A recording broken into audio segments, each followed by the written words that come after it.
All right, before I start, I'm going to ask everyone a question. By show of hands, how many of you know a negative person? Raise your hand if you know a negative person. Okay, good. Just about everybody in the room. Now, I want to ask you, raise your hand if you are a negative person. Look around. Look around. We all know one, but not many of us are one. What I should have said was raise your hand if the negative person you know is someplace in this room. And if they're sitting beside you, just blink. Okay, now I want to talk about 3 friends that you'll meet in life. These 3 friends are people that you will run across whether you like it or not. These 3 friends are people that you will encounter whether you like it or not. And the first friend is called a confidant. Now, a confidant is someone who's in your life because of you. They're not there because of what you do, how much money you have, how famous you are. They're there for you. Their goal is to be your sounding board, someone that when you have a problem, you can talk to them about it and you can feel secure that what you say to them won't be transferred on to someone else.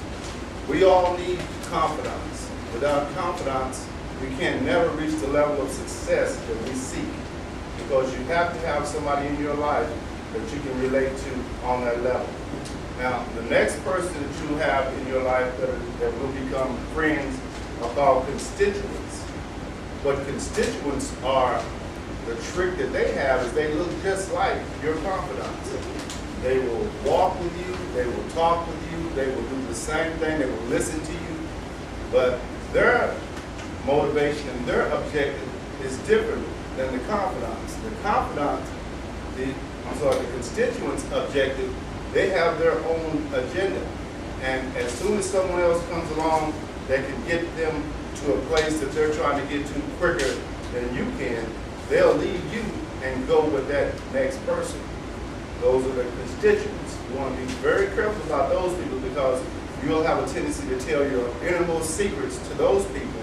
And when you tell your secrets to those people, they'll take your idea and run with it and make your idea their idea. Now, the third friend you'll encounter are called comrades.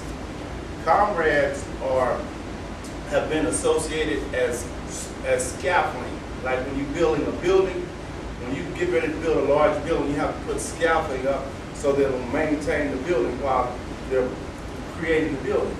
But once the building is complete, the scaffolding goes away, but the building still stands. Now, a confidant is not there for you. They're not there because of what you stand for. They're there because they're against what you're against.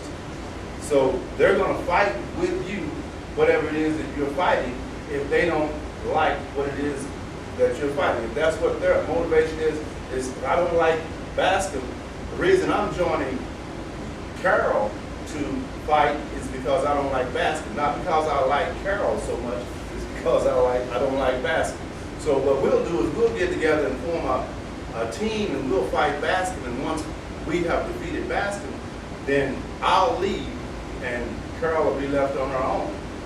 Now, a lot of times we confuse those people as our soulmates. A lot of times we marry those people. A lot of times we can't distinguish between a person that has our interests or a person that has their own agenda, and we're simply following them because we don't have our own agenda.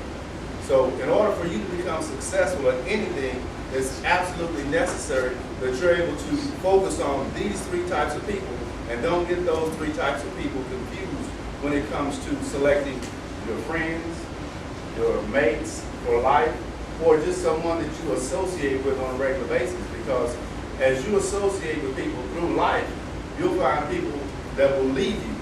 And they'll leave you at times when you really feel like you needed that person. At that particular time, they're gone. And you're left all alone holding a bag of nothings, and you have to make a decision. Do you have a nervous breakdown at that point, or do you gather yourself and you continue forward? And my suggestion is you don't have a choice. You have to continue forward, because if you break down, then they win. Who are they?